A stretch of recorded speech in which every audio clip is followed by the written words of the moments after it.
Kancerogēni ir vielas un produkti, kas nonākot cilvēka organismā, ieelpojot, apēdot, absorbējoties ar ādu, var izraisīt ļaundabīgu audzēju attīstību. Kancerogēni nevienmēr izraisa vēzi jebkuros apstākļos. Citiem vārdiem sakot, kancerogēns nevienmēr izraisa vēzi katra cilvēka, katru reizi, kad notiek jebkāda veida iedarbība. Daži var būt kancerogēni tikai tad, ja persona tiek pakļauta iedarbībai noteikta veida, piemēram, norijot, nevis pieskaroties tai. Daži var izraisīt vēzi tikai cilvēkiem, kuriem ir noteikta ģenetiska uzbūve. Daži no šiem līdzekļiem var izraisīt vēzi jau pēc ļoti nelielas iedarbības. Savukārt, citiem var būt nepieciešama intensīva iedarbība daudzu gadu garumā. Pat ja ir zināms vai ir aizdomas, ka viela vai iedarbība izraisa vēzi, tas nenozīmē, ka no tās vajadzētu obligāti izvairīties. Vēl viens kancerogēnu skaidrojums, tas ir vielas, kas veiktos eksperimentālos pētījumos ar dzīvniekiem, ir ierosinājušās labdabīgas vai ļaundabīgas audzējus, arī uzskata par iespējamiem kancerogēniem attiecībā uz cilvēku, ja vien nav pretēju stingru pierādījumu. 18. gadsimta angļu ķirurgs Persivals Pots veica pētījumu par sēklnieku audzēju rašanos skurstiņslauķiem. Pētījuma rezultāti tika secināts, ka skurstiņslauķu vēzis ir ārvadslimība, kas rodas no saskares ar sodrējiem. Tādējādi tika identificēti 2 galvenie onkoloģisko slimību veidošanas celoņi. Patstāvīgs ķermeņaudu bojājums vai ilgstoša specifisku vielu iedarbība, kuras sauc par kancerogēniem. Meklējot informāciju šim semināram, daudz informācijas atradu International Agency for Research of Cancer mājaslapā. Tā ir starptautiska vēža izpētes aģentūra. Tā tika dibināta 1965. gada ar Pasaules veselības asamblējas rezolūciju, kā Pasaules veselības organizācijas specializēta vēža aģentūra. Aģentūra atrodas Francijā, aģentūrai ir sava valde, un 1965. gada pirmās dalību valstīs bija Vācija, Francija, Itālija, apvienota karaliste un Amerikas Savienotas valstis. Šobrīd dalībnieku skaits ir pieaudzis līdz 27 valstīm. Latvijā nav dalībnieks. Gribu jums parādīt šīs aģentūras mājaslapu. Tā, tūlīt. Es mēģināšu atvērt.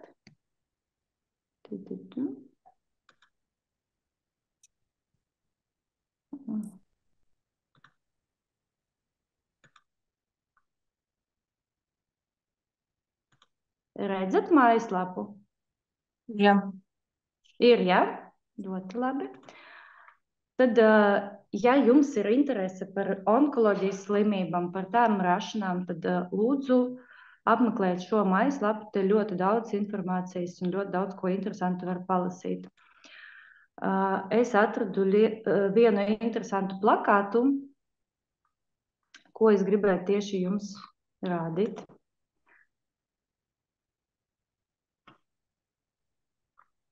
Tas ir par visām iespējamiem kancerogēniem cilvēkam, kas ir jau pierādīti.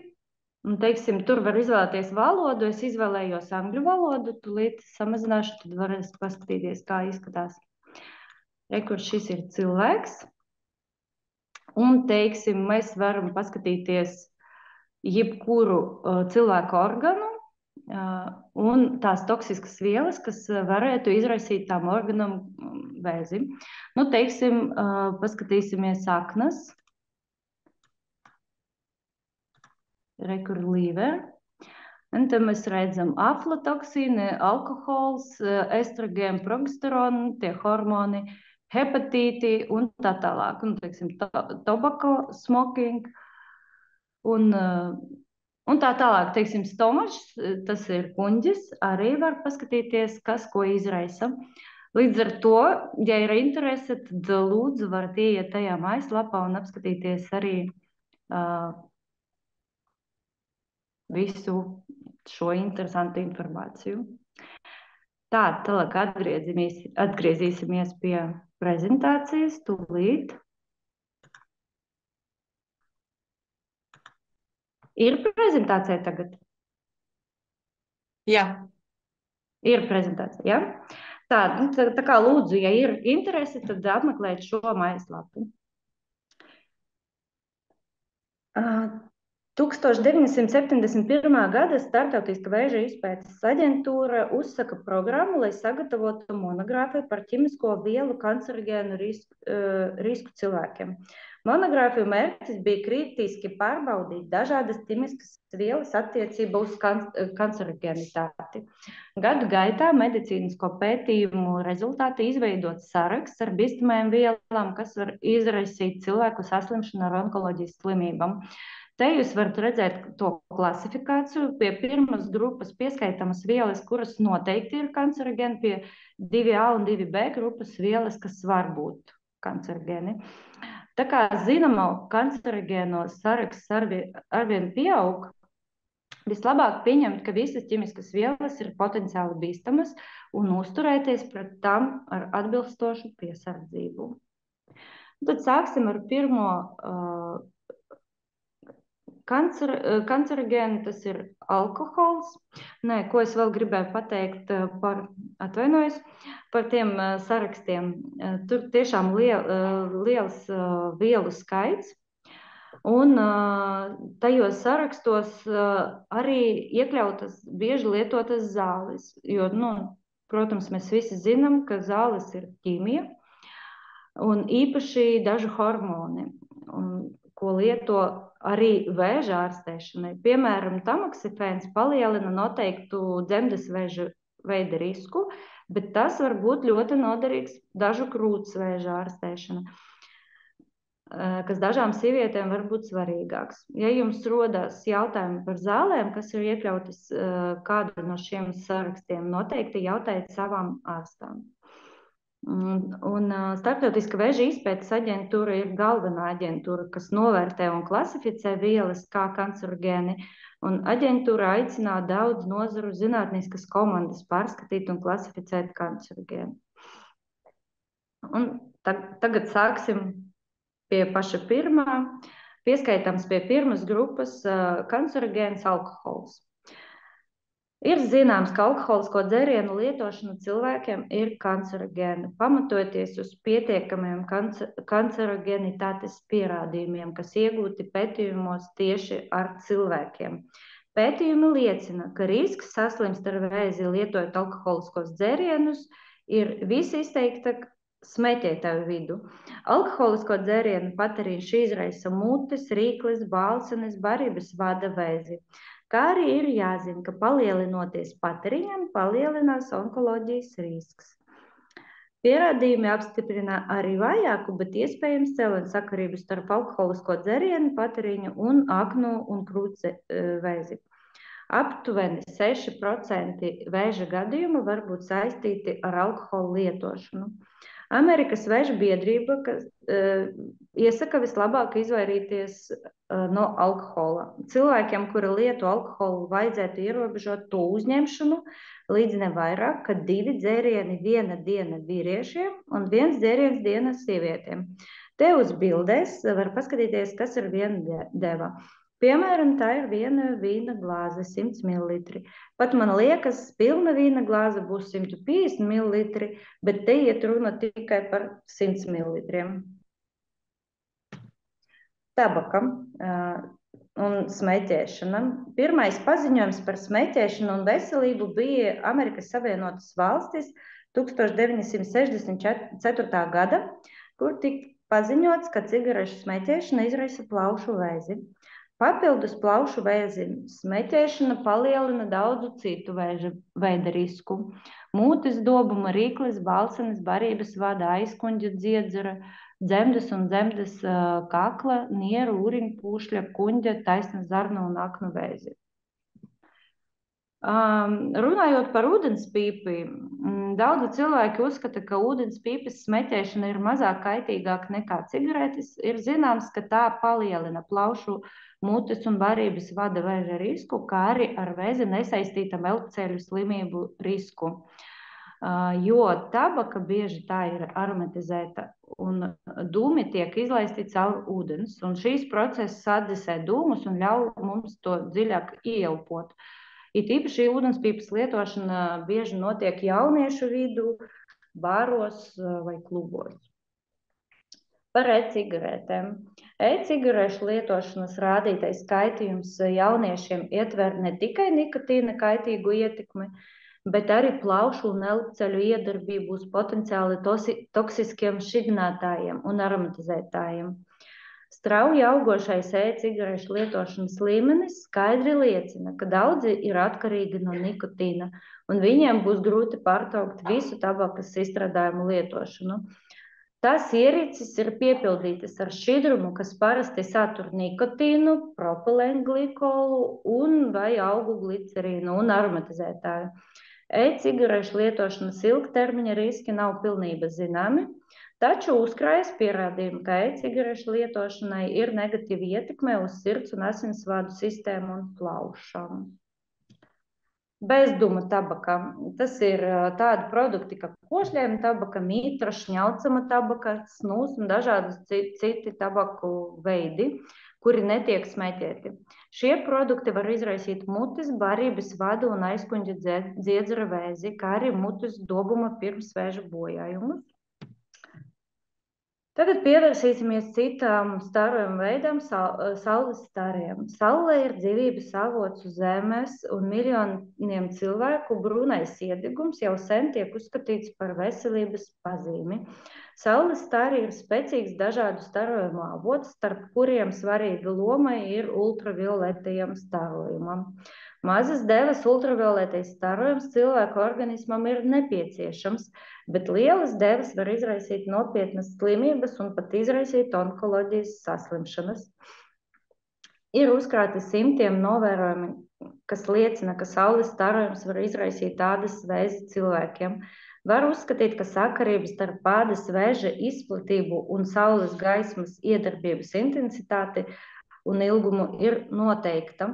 Ultravioletas starojums ir elektromagnētiskais starojums, kas elektromagnētiskajā spektrā atrodams starp rentgena starojumu un gaismu. Tas ir, ko izstaro saule un mākslīgas ierīces, to starp solārija lampas. Ultravioletas starojumu var iedalīt ultravioletajā A, B un C starojuma. Ir zināms, ka saules starojums ir cilvēka kancerogēns, ka solārija lampas cilvēka kancerogēni, ka metināšanas radītais starojums arī cilvēka kancerogēns. Parasti audzēji rodās uz ķermeņa daļām, kuras nav aizsargātas ar apģērbu, cilvēkiem, kuri ilgstoši atrodas ārā, tajos apgabalos un valstīs, kur saule spīd ilgi un spēcīgi, audzēji visbiežāk attīstās uz sejas ādas, deguna retāk uz rokām. Jāuzsver, ka bērni, kur āda ir īpaši neaizsargāti, ir pakļauti daudz lielākam riskam nekā pieaugušie. Daži pētījumi liecina, ka pārmērīga saules iedarbība bērnībā rada īpaši paaugstinātu risku saslimst ar melanomu un citiem ādas vēža veidiem vēlākajā dzīvē, bet citi pētījumi atklājuši pārmērīgu saules iedarbību kaitīgu neatkarīgi no vecuma, kad tas ir noticis. Tāpēc, lai novērstu ādas vēža attīstību, jācenšas samazināt kopējo saules iedarbību. Īpaši pārmērīgu saules iedarbību un saules apdegumus. Jāpiebilst, ka solārija izmantošana nav droša, jo tajos cilvēks pakļauts arī ultravioletam starojumam, līdzīgi kā sauli. Jāpiemina, ka ultravioletas starojums ir arī D vitamīna avots, kas ir svarīgs kaulu veselībā. Bet atgādināšu, ka D vitamīns dabiski atrodas dažos pārtikas produktos, piemēram, zivis, olas, un ir arī pieejams kā uztura bagātinātājs. Par toksīniem nākamā tēma. Mikotoksīni ir pēlējuma sēņu ražotas toksiskas vielas. Pēlējuma sēnes nevienmēr ir ar aci redzamas. Par mikotoksīnu klātbūtni var spriest vai nu veicot analīzes speciāli certificētas laboratorijas, vai arī pieņemot, ka šajā produktā iespējams ir pēlējuma sēne. Aflatoksīni ir toksīni, ko ražo aspergillus ģints senes, kas aug uz graudiem un citam lauksaimniecības kultūram. Aflatoksīni sadalās pie kušanas temperatūras, kas ir starp 237 un 299 grādiem. Tas diezgan augsta temperatūra, bet diezgan karsta temperatūra, bet normālos gatavošanās apstākļos tie netiek iznīcināti. Visbiežāk atrodami aflatoksīni zemesriekstos un labībā. Ir zināms, ka aflatoksīni ir cilvēka kancerogēni. Tie pieskaitami pie pirmās kancerogēna grupas, pamatojoties uz pietiekamiem kancerogēnitātes pierādījumiem, kas iegūti pētījumos tieši ar cilvēkiem. Aflatoksīns, spēlējuma toksīns ir bīstams kancerogēns. Šī sēne ir visur esoša, taču karsta klimatā tā lielos daudzumos izdala toksiskas vielas. Aflatoksīna lielas devas ir indīgi un izraisa dzīvnieku nāvi, bet mazas devas aknu audzējus. Šī sēne var inficēt graudaugus, klijas, miltus un riekstus. Galvenais apdraudējums ir tāds, ka šīs sēnītes skarto produktu termiskas apstrādes laika toksīns, ko tā izdala produkta, netiek iznīcināts. Jūs varat aizdomāties par aflatoksīna klātbūtni pārtikas produktus pēc rupjas garšas. Piemēram, rieksti sāk garšot, sāk palikt rukti. Šeit uz bildēm var redzēt, kā izskatās aspergillus ginta sēnes uz kukurūzas vai uz arahisa riekstiem. Un te ir vista, kura ir redusi barību, kuru inficēta ar aflatoksīniem un palikusi bez spalvām, palika slima. Par benzopirēnu. Arī pieskaitāms pie trešās kancerogēnu kategorijas, atrodams pārtika, kuru kupina, karcē, grillē un termiski apstrādā. Vairāk kārt izmantojot jau sildīto eļļu, gaļas un zivju konservos, kupinātos gaļas pēc pārtikas apstrādes ar dūmu dūmiem. Viena no Polijas lauku teritorijām bija augsts saslimstības līmenis ar kuņģa vēzi. Speciālisti saka interesēties par ēdiena gatavošanas ieradumiem šai reģionā. Izrādījās, ka saimnieces panna izkausē speķi un pēc tam nedēļu vai ilgāk vairāk kārt karsē atlikušus taukus un uz tā cep gaļu vai dārzeņus. Bieži karsējot līdz augstām temperatūrām čuguna panna, cūgaļas tauki maina savu struktūru. Veidojas vielas, kuram ir kancerogēna aktivitāte un galvenokārt tas ir benzopirēns. Tomēr galvenie benzopirēna avoti, kas nelabvēlīgi ietekmē cilvēku, ir apkārtējais gaisa, apkure, ogles, malka un tā tālāk. Transporta līdzekļi, asfalts, ogles un tabakas dumi. Cilvēku organismā var veidoties līdz 1 mikrogramam benzopirēna dienā. Un tā kā benzopirēns veidojas mūsu organisma no apkārtējas vides, tad vislabāk to neuzņemt ar pārtiku, jeb jau uzņemt, tad minimālos daudzumos. Pasaules veselības organizācija pieļauj ne vairāk kā 0,36 mikrogramus benzopirēna ar pārtiku dienā. Eiropas Savienības regula nosaka maksimālo pieļaujamu benzopirēna līmeni pārtikas produktos 5 mikrogramu uz 1 kilogramu kupinātas gaļas, zivju vai jūras velšu svaram. Tā, un pie bīstamiem produktiem mums ir gaļa, ir tīpaši gaļa, kas pagatavota uz oglēm, tur ir līdz 62 mikrogramiem benzopirēna. Tad tēja, kafija, šokolāde un tabakā, bet tur nav tik daudz benzopirēna un to mēs nevaram tik daudz arī apēst vai izdzert. Bet katra cigarete satur aptuveni 0,05 līdz 0,09 mikrogramus. Bet tas ir gandrīz 0,1 vienā cigaretē, bet ja mēs dienu izsmeķējam kādas 10 cigaretes, tad būs jau laikam 1 grams. Tā, par akrilamīdu. Akrilamīds veidojas ar okļhidrātiem bagātos augu izcelsmes produktos, aminoskābes aspargīna klātbūtne, ja produkti tiek termiski apstrādāti augstas temperatūras. Tas ir virs 120 grādiem.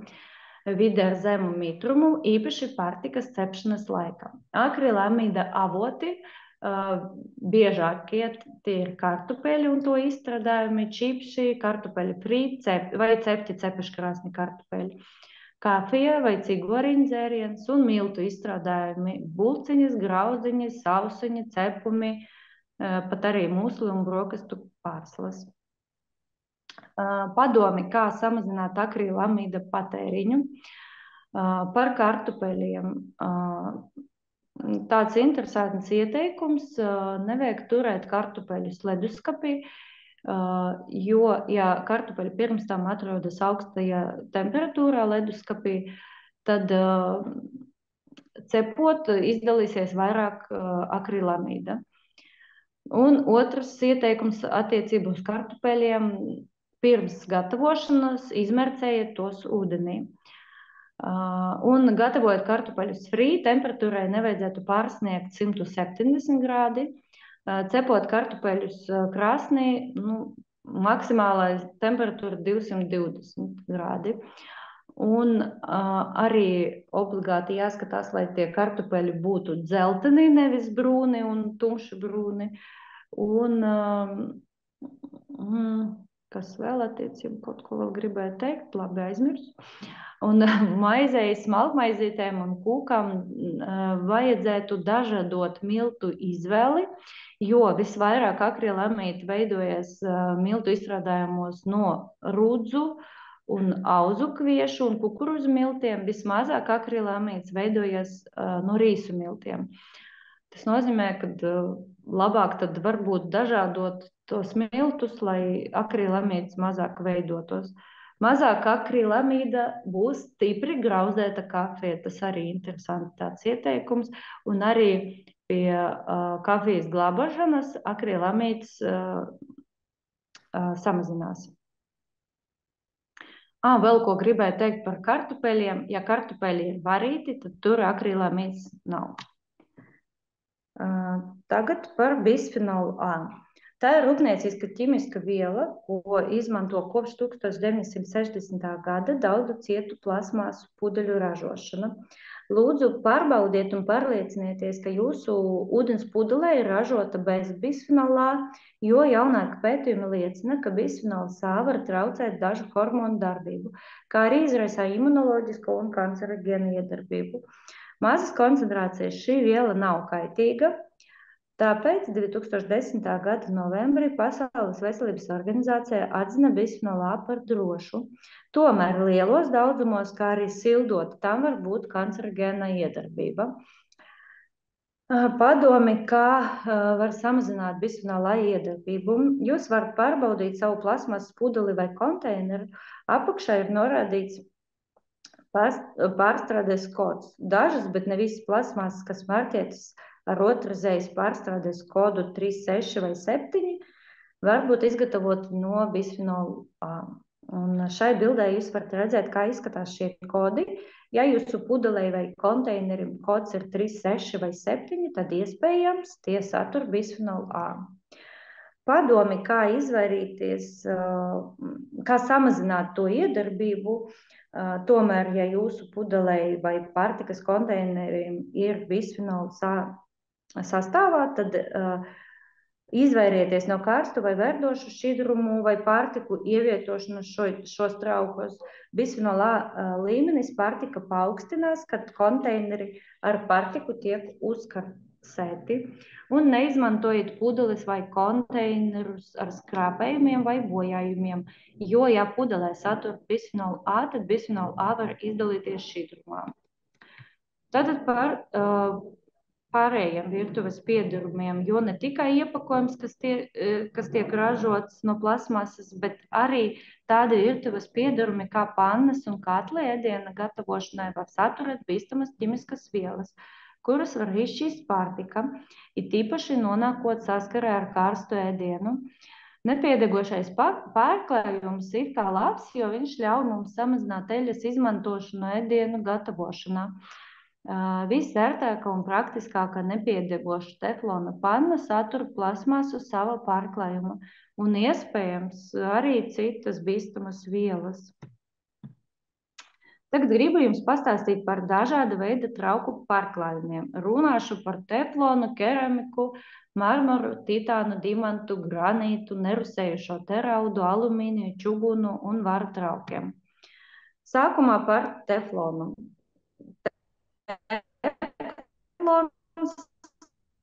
Teflona sastāva ir politrafluoritilēna un perfluoroktāna skābes, saīsināti PFOA. Kritiska karsēšanas temperatūra ir 200 grādi, pēc kuras tiek atbrīvotas fluoru ūdeņražas tvaiki un perfluorizobutilēns, kas ir ļoti toksisks. Un vispār PFOA ir toksiska viela.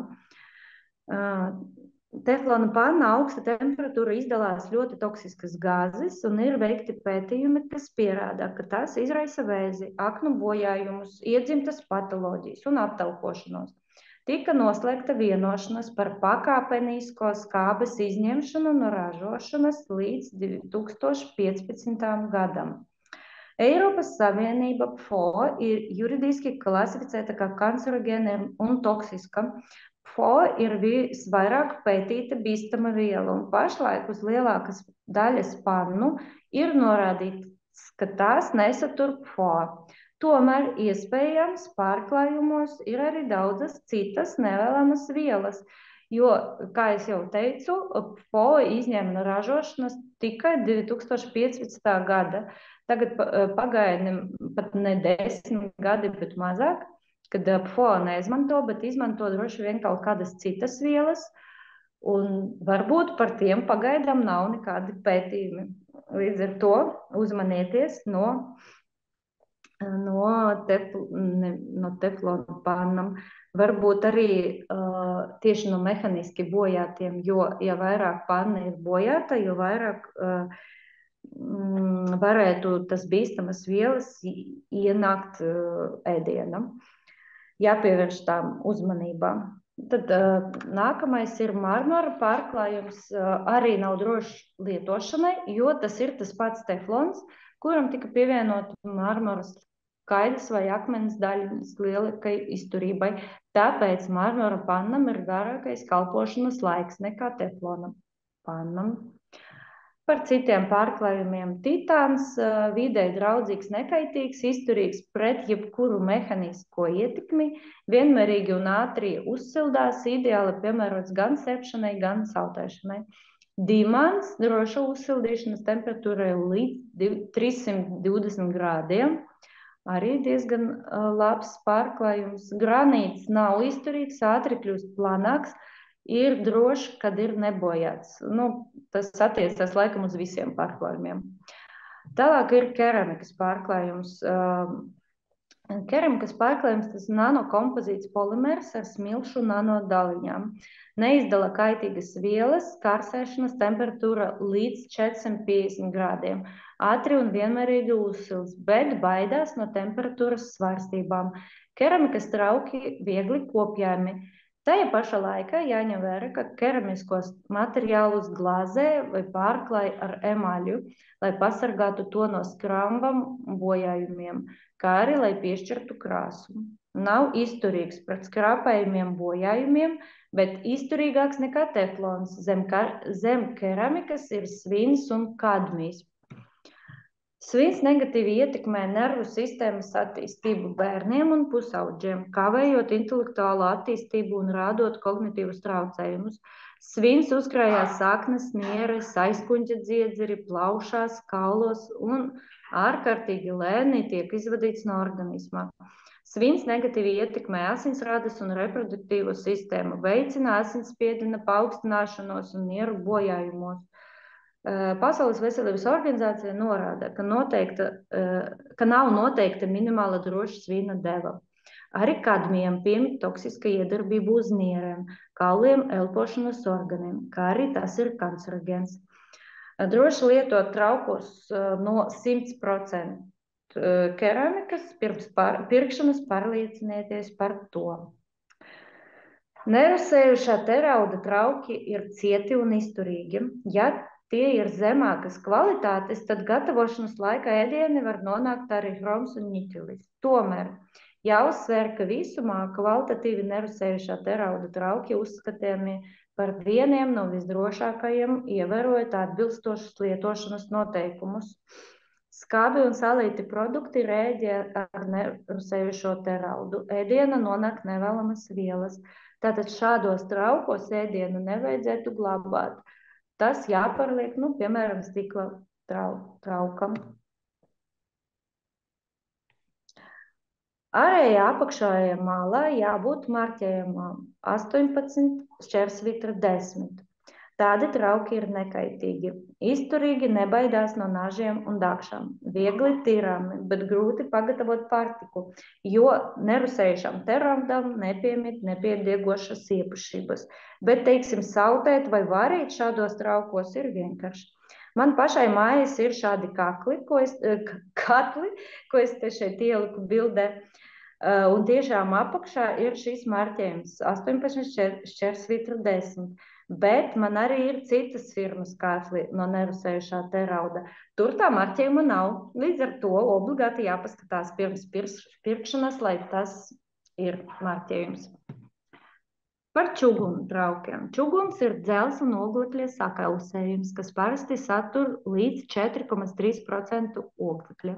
Sakausējumam ir arī piemaisījumi silīcijas, sēras, fosfors, un tas var saturēt hromu vai niķeli.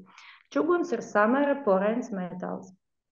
Absolūti drošs veselībai, dabīgs, nepiediegošs pārklājums, bet ēdienu pēc varīšanas čuguna nevajadzētu uzglabāt, labāk pārlikt arī stikla, piemēram, traukos. No minusiem čuguna trauki ļoti smagi. Un daži padomi, kā lietot čuguna traukus, vienmēr noslauciet līdz sausumam, lai pasargātu no rūsēšanas. Mazgājot, nelietojiet mazgāšanas līdzekļus, jo čuguns porains un mazgāšanas līdzekļi nonāk materiālu un vēlāk gatavojot izdalīsies ēdiena. Negatavojiet liela eļļas daudzumu, jo šādos apstākļos oksidējas tauki, kas var būt bīstami veselībai. Par alumīnija traukiem. Tiek pētīta arī alumīnija iespējama kancerogēna iedarbība, īpaši saistībā ar estrogēnu atkarīgu vēžu, tas ir krūts un dzemdes vēža risku. Turklāt alumīnijas negatīvi ietekmē vīrieša reproduktīvu sistēmu un uzkrājās audos, īpaši kaulaudos. Alumīnija traukus ir aizliegts pārdot vairākas Eiropas valstīs, piemēram, Vācija, Francija un Beļģija. Alumīnijs visvairāk nonāk tieši skābos produktus, teiksim, citrus augļi, tomāti, rabarberi un citi. Ļoti daudz alumīnija absorbē arī lapu salāti. Vienlaikus ir izpētīts, ka alumīnijs daudz nonāk arī piena un piena produktos. Par vara traukiem vārš lielākos daudzumos var būt toksisks. Tas ir kancerogēns, var radīt aknu un nieru bojājumus. Liela koncentrācija var nonākt no mātes organisma augli. Nav zināmā droša vara deva. Arī šajā gadījumā īpaši bīstama ir ilgstoša ēdiena gatavošana un uzglabāšana, it īpaši skabu produktu saskare ar varu. Bieži vien sastāvā ir arī niķelis, kas ir kancerogēns. Negatavojiet, neglabājiet tajos ēdienu, izmantojiet tikai dekoratīvām nolūkām. Un kā sevi pasargāt virtuvē no bīstamiem traukiem? Izmetiet visus bojātus traukus ar plaisām, bojātām maliņām un tā tālāk. Vissvarīgākais izmetiet visas pannas, kuru pārklājums ir bojāts un bojātus plasmasas traukus. Stingri ievērojot virtuves trauku lietošanas instrukcijas, kādiem ēdieniem un kādas temperatūras tos drīkst lietot. Glabājiet ēdienu vislabāk stikla traukos. Eiropas Savienība to materiālu joma, kas nonāk saskarē ar pārtiku, ir ļoti daudz normatīvu aktu. Katra dalība valstī tiek kontrolēti materiālu ražotāji, tāpēc Eiropā ražotie materiāli būtu uzskatāmi par drošiem. Latvijas uzraudzības iestāde ir Pārtikas un veterinārais dienests, kas ir PVD.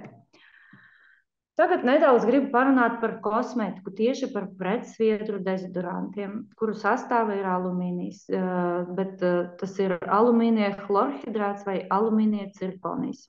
Tas ir vielas, kas bloķē sviedru veidošanos, viegli ionizējas, veidojot brīvo radikāļu, viegli iekļūst caur šūnu membrānu, uzkrāja saknas, nieras, smadzenēs. Alumīnijs, tas ir sudrabaini balts metāls. Trešais dabā visbiežāk sastopamais elements un veido apmēram 8% no Zemes garozes, kaut arī tam nav būtiskas lomas dzīvības sistēmā. Alumīnijs ir viens no visplašāk lietotajiem metāliem ēku celtniecība un tiek plaši izmantots arī medicīna, pārtikas tehnoloģija un kosmētikā. Alumīnija avoti. Mājas alumīnijs var būt ēdiena gatavošanas piederumos, folija, pārtikas un dzērienu iepakojumā, piemēram, sūlas pakas, cepamajā pulverī, ūdenī, pretsviedru līdzekļos un arī cita kosmētikā, kā arī medikamentos, piemēram, antacītos. Tas ir tādas zāles, kuras lieto salskābas mazināšanai kuņģim. Pārtika galvenais avots, no kura mēs uzņēmām pārtika ir tas galvenais avots, no kura mēs uzņēmām alumīniju mājās, un daži produkti to var saturēt dabiski, bet bieži to lieto arī kā pārtikas piedevu. Turklāt alumīnijs var nonākt pārtika no folijas, alumīnija virtuves piedurumiem, traukiem un no iepakojumiem. Arī alumīnijs atrodas dzeramajā ūdenī. Alumīnija radītas sēkas, izmaiņas plaušas, nierakmeņu veidošanas, nieru mazspēja, centrālas nervu sistēmas disfunkcija, traucē fosforu un kalciju vielmaiņu. Tas ir arī osteoporozes attīstības risks. Gandrīz visi pretsviedru dezodoranti satur alumīniju. Ar biopsijas metodas palīdzību onkoloģi konstatējuši augstu alumīnija koncentrāciju dažādas krūšu zonas sievietēm, kuras lieto alumīniju saturošus dezodorantus. Kancerogēnais alumīnijs izmaina DNS un sekmē ļaundabīgu audzēju rašanos. Ikdiena lietot dezodorantus uz alumīnija bāzes var būt bīstami, jo to uzklāšanas zona paduses atrodas krūts audu tieši tuvumā. Kādu alternatīvu parastiem pretsviedru dezodorantiem, ko mēs varam lietot?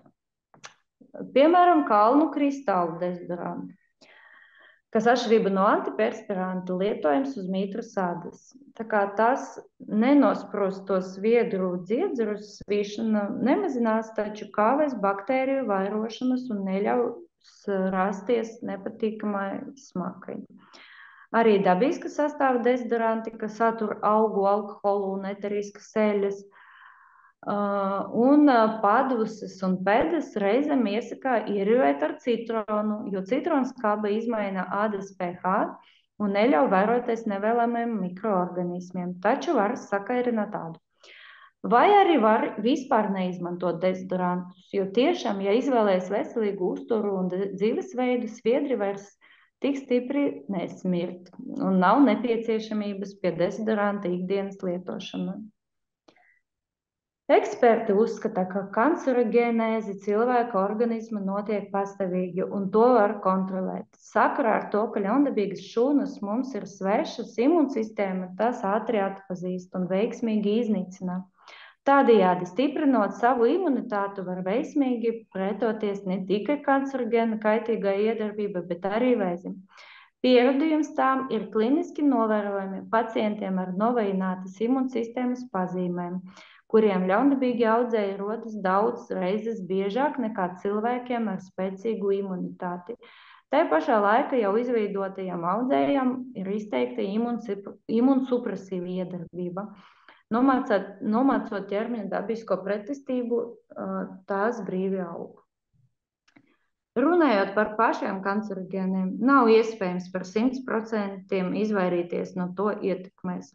ultravioleti stari, rūpnieciskas emisijas, automašīnu izplūdes gāzes un citi daudzi faktori palielina kancerogēnu koncentrāciju vidē. Jūs nevarat no tiem paslēpties dzīvokli, kas pildīts ar sadzīves ķīmiju, apdares materiāliem, mikroviļņu krāsniem un citu aprīkojumiem. Ko darīt? Viss ir vienkārši. Ja nav iespējams izvairīties no saskares ar kancerogēniem, tad jāierobežo to deva un iedarbības ilgums. Lai to izdarītu, ņemiet vērā dažus ieteikumus. Izslēdziet no uztura apšaubāmas izcelsmes un kvalitātes pārtikas produktus. Ierobežojiet pārtikas produktu uzņemšanu ar konservantiem. Nelietojiet kupinātu gaļu un ēdienus, kas pagatavoti uz grīla.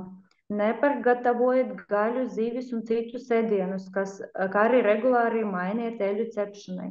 Izvairieties no produktiem ar augstu kaloriju saturu. Atmetiet smēķēšanu un elektroniskas cigaretes. Ierobežojiet alkoholisko dzērienu patēriņu līdz minimumam. Un labāk vispār atteikties no tā. Stipriniet savu imunitāti, palieliniet fiziskas aktivitātes un mēģiniet ievērot veselīga dzīvesveida principus. Reizi gadā izejiet izmeklējumu, lai noteiktu vēzi, latentas infekcijas vai citas patoloģijas. Pērciet un uzglabājiet pārtiku stikla traukos. Nesildiet pārtiku plasmasā, mikroviļņu krāsnī. Pērkot plasmasu, lūdzu pievērsiet uzmanību kodam. Barojiet ar krūti. Ja nepieciešams pudelītes, tad izmantojiet bērna stikla pudelītes. Izvēlēties rotaļlietas, kas gatavotas no dabīgiem materiāliem, īpaši tās, kuras bērns liek sev mutē. Izmantojiet dabiskus tīrīšanas un mazgāšanas līdzekļus kosmetikā. Meklējiet produktus bez smaržvielām, izvairieties no veļas mīkstinātāju, gaisa atsvaidzinātāju lietošanas. Nelietojiet pretsviedru dezodorantus ar alumīnijas sastāvā. Ja ir iespējams, izvairieties no plasmasas mājās. Vislabāk izmantot stiklu, koku un akmens materiālus. Tas arī būtu viss. Paldies par uzmanību!